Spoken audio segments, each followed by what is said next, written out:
La peinture métallique. Voilà une question qui revient souvent. Voilà quelque chose qui vous pose problème pour l'application, pour la dilution surtout. Souvent, il y a beaucoup de pâté avec, ou alors ça marque pas. Et beaucoup nous demandent pourquoi. Eh ben, on va y répondre.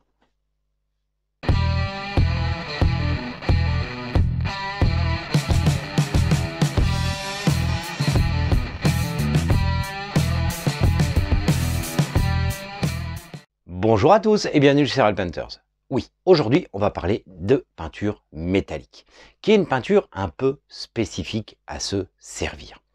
Suite aux vidéos d'analyse de figurines que j'ai fait, beaucoup de gens utilisent la peinture métallique en excès, ça fait des pâtés, c'est pas propre.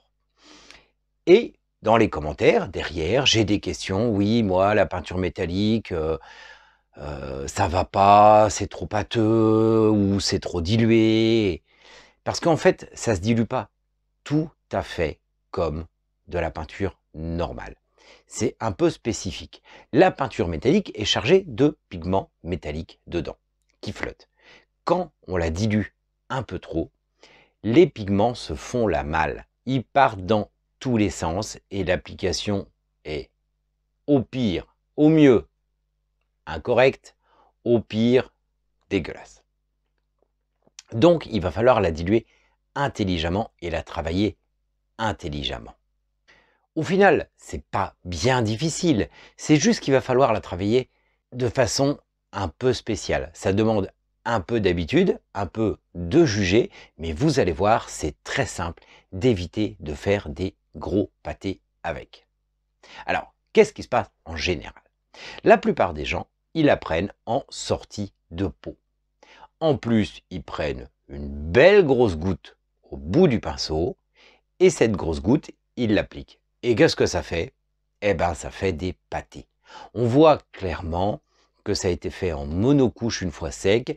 Ça fait pâteux, ça donne de très mauvais résultats. Rappelez-vous, sur les analyses de figurines, on voyait bien sur le doré tout de suite que ça avait été mis en pâté et ça allait pas du tout. Alors, la peinture métallique, comment faire pour y arriver?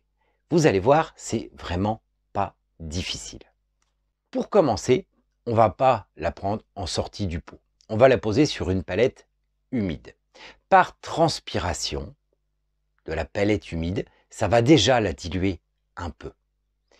Et il va falloir, une fois qu'elle est posée sur cette palette humide, il va falloir la travailler, la mélanger un peu, qu'elle prenne l'humidité. Une fois qu'on l'a mélangée, on va voir la consistance. Des fois, elle peut être selon les marques, parce que d'une marque à l'autre, ça va changer. D'un pot à l'autre, même dans la même marque, ça peut encore changer s'il est ouvert depuis un certain temps. Déjà, là, à l'application, on va voir si elle se comporte bien ou pas. Si elle est encore trop épaisse. Si elle est trop épaisse, on peut la diluer un peu. Souvent, la peinture métallique, on la dilue pas peu, mais on peut la diluer un peu quand même. Mais il faut y aller légèrement, très légèrement, pour que les pigments métalliques se fassent pas la malle. Donc, quand on dilue trop, les pigments métalliques surnagent, se font la malle, partent partout et sont largement inégaux à l'application, ce qui donne de très mauvais résultats. Pour rattraper, il va vous falloir plusieurs couches et des fois, c'est même pas sûr. Donc, il va falloir diluer avec parcimonie, très légèrement. Mais aussi, au moment de l'application, il va pas falloir prendre une grosse goutte sur son pinceau. Il va falloir essorer un peu son pinceau. J'oserais dire, comme toute peinture en général, on n'applique pas en prenant une grosse goutte et en tartinant la figurine. On peut encore faire ça sur certaines couches de base, mais même là, ça donne pas de très bons résultats. Il vaut mieux essorer légèrement son pinceau sur la palette humide à côté avant l'application. Je vous rappelle aussi que pour la peinture métallique, si vous voulez donner des effets différents, que vous voulez aller plus loin et travailler, il y a aussi la technique du rehaussage que je vous ai expliqué dans une autre vidéo. Donc je ne vais pas revenir dessus, vous refaire un laïus dessus, je vous redirige vers la vidéo.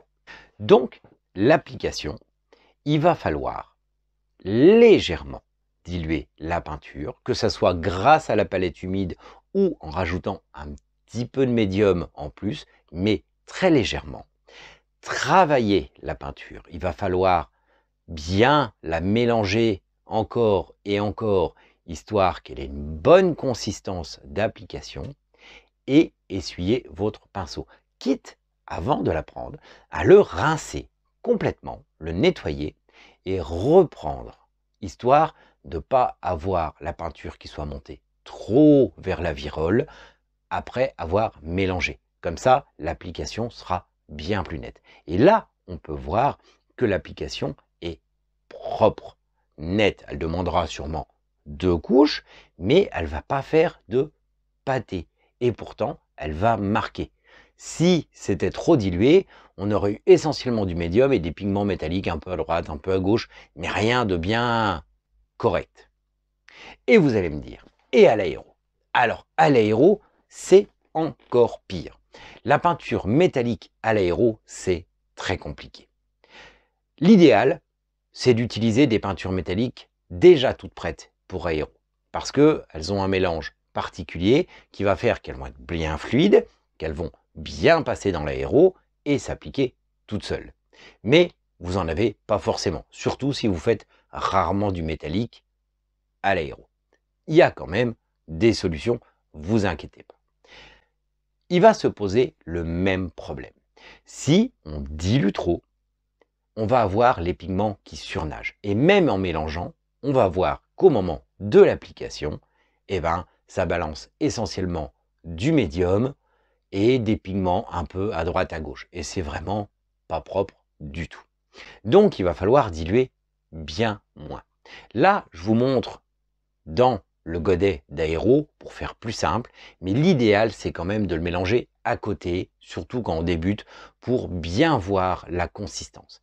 Il va falloir la diluer, mais pas trop. Donc, quand vous avez plusieurs peintures métalliques de plusieurs fabricants, essayez de privilégier une peinture métallique qui est déjà un peu fluide. Une trop pâteuse, vous allez galérer un peu.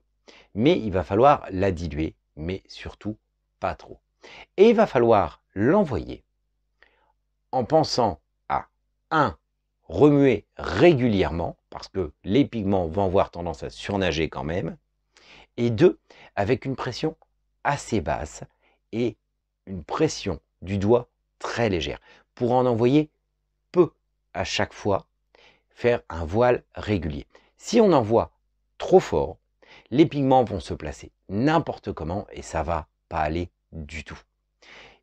Comme il va falloir la diluer pour que ça passe, mais arriver à l'envoyer, je vous conseille de travailler à une pression relativement basse, de l'ordre de 1 bar 2, et par petits à-coups. Et ne mettez que des petites quantités. Préparez à côté et mettez des petites quantités dedans, parce qu'il va falloir nettoyer très régulièrement votre aérographe, parce que ça va boucher énormément. Parce que la peinture, vous n'allez pas pouvoir la diluer autant que vous diluerez pour un aéro, une autre peinture. Donc il va falloir faire attention au bouchage et rincer souvent. Donc n'hésitez pas à y revenir plusieurs fois. N'hésitez pas non plus, si vous avez des grandes surfaces à faire en métallique, à utiliser un aéro avec une buse de 0,5 voire 0,7 pour que vous ayez moins à diluer et que ça se bouche moins.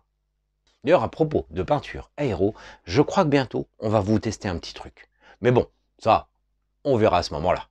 Bon, j'espère que c'est plus clair pour la peinture métallique, qui vous pose énormément de problèmes. Pensez, alors, gardez à l'esprit l'application. Gardez à l'esprit qu'il y a quelques petits trucs à respecter. Il ne faut pas la prendre en sortie du pot. Il ne faut pas laisser une grosse goutte au bout du pinceau pour l'application. Il faut la diluer très peu. Il faut la diluer déjà sur la palette humide, bien la travailler pour bien que la peinture se fluidifie et au besoin rediluer légèrement et préférer le médium que l'eau. Ça permettra au pigment de moins se séparer. Ensuite, pensez à essuyer la tête de votre pinceau avant l'application. N'hésitez pas à mettre 2 couches et vous verrez, ça sera bien plus simple. Quant à l'aéro, pensez qu'il va falloir diluer un peu plus qu'au pinceau, mais pas trop tout de même. Donc pensez à mettre des petites quantités et à nettoyer votre aéro très souvent et de travailler à pression assez basse. Donc j'attends vos commentaires après que vous ayez essayé ces techniques, voir si enfin vous arrivez à vous dépatouiller avec cette fameuse peinture métallique qui vous embête et que ça se passe largement mieux. Moi en attendant, je voulais remercier tous nos abonnés Tipeee qui soutiennent la chaîne, qui nous aident à avancer. Comme vous avez vu en ce moment, on fait pas forcément de vidéos de figurines complètes, un peu par manque de temps, parce qu'on a déjà commencé doucement notre déménagement vers notre nouvelle maison qui, mine de rien, se situe à 500 km de là où on est, donc c'est pas forcément facile. Et on a quand même pas mal de travaux à y faire, parce que on espère bien un jour, dans cette nouvelle maison, pouvoir vous recevoir pour vous faire des stages. Mais en attendant cet heureux moment, eh ben moi je vous dis à la semaine prochaine.